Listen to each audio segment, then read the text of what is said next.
E depois de conhecermos sobre os ciclos migratórios dos chineses ao Nordeste do Brasil, chegamos ao terceiro episódio dessa série de reportagens. E agora vamos conhecer histórias dos descendentes de chineses, aqueles que já nasceram aqui no Brasil. Vamos conhecer um pouco sobre as relações dessas pessoas com os dois países. Começamos com a história de Ana Paloma Luo. Ela é filha de pais chineses que vieram para o Brasil na década de 90. Todos os seus 4 avós também são chineses. É só a partir da geração dela que chegam os brasileiros à família. Brasileiras, na verdade. São 4 irmãs que vivem a cultura chinesa diariamente em casa. Foram alfabetizadas nas 2 línguas. Mas se você olhar para Paloma, vai ter certeza que ela é chinesa.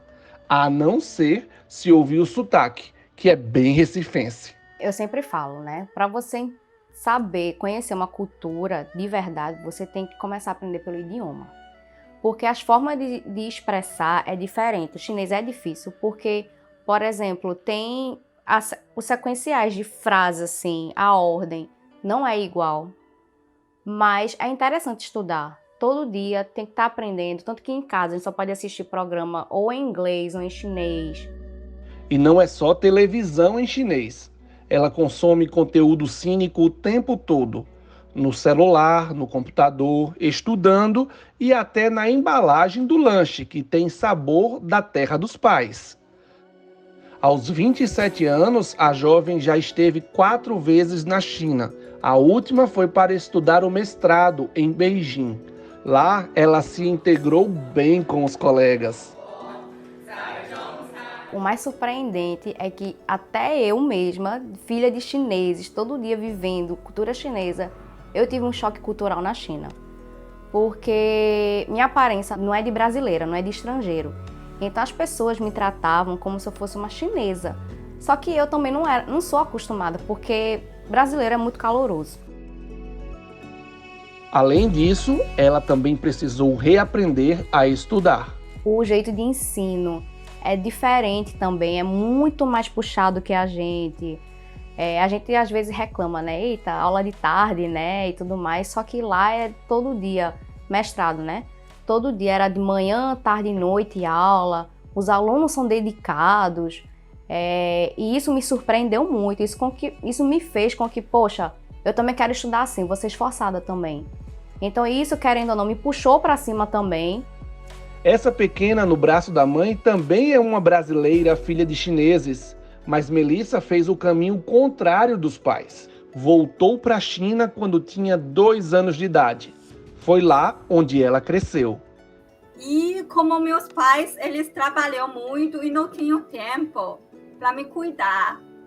E me leva para a China, para os meus avós. Conversamos com Melissa com a ajuda da internet. Ela nos explicou que na adolescência voltou ao Recife, onde fez faculdade de engenharia civil. A experiência no Brasil é muito bom. Eu acho que as pessoas, os ambientes e as comidas estão muito boas. Mas depois da formatura, por uma questão de adaptação, preferiu regressar.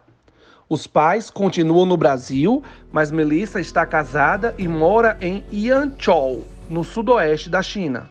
Os 2 países como meus casas. Eu acho que ambos são legais. Aqui eu me sinto uma chinesa no Brasil e lá eu me sinto uma brasileira na China. As 2 culturas estão muito na minha vida, estão enraizadas. Ter 2 países como casa é também a realidade da fisioterapeuta Tânia Xi. Olha ela pequenininha já indo para a China. Essa foi a primeira das 5 vezes que ela esteve por lá. Tânia é nascida no Brasil, mas também filha e neta de chineses. Encontramos com ela na hora do almoço, no centro de compras onde ela trabalha. A comida é um grande elo de ligação cultural entre o Brasil e a China. Costume que a gente gosta de ter pelo menos uma refeição do dia, de comer a família, todo mundo junto. Aproveitamos para compartilhar dessa tradição também. A que eu como em casa, com a que eu encontro lá, é bem parecido. O estilo de refeição, o estilo de fazer, o estilo da culinária em si. Mas o que a gente come, assim, restaurante do chinês, só que no Brasil é diferente de lá. Normalmente são gostos mais adaptados ao brasileiro. Tânia conta que na última vez que esteve na China, passou na Grande Muralha. Olha o registro. Epa, a gente conhece quem está ali na foto com ela. É Paloma, lembra dela? Elas são primas e foram para lá passear com duas amigas aqui do Recife.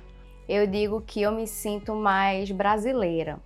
Só que eu não me encaixo totalmente na cultura brasileira também, mas também eu não me encaixo totalmente na cultura chinesa. Então, ao meu ver, no meu ponto de vista, eu tenho as duas culturas incorporadas, sou como se fosse uma híbrida. Eu não diferencio, só que o pessoal diz muito que, assim, às vezes o meu jeito de ser assim mais tranquila, de conseguir lidar com a situação, de ser mais organizada, é muito porque eu sou asiática.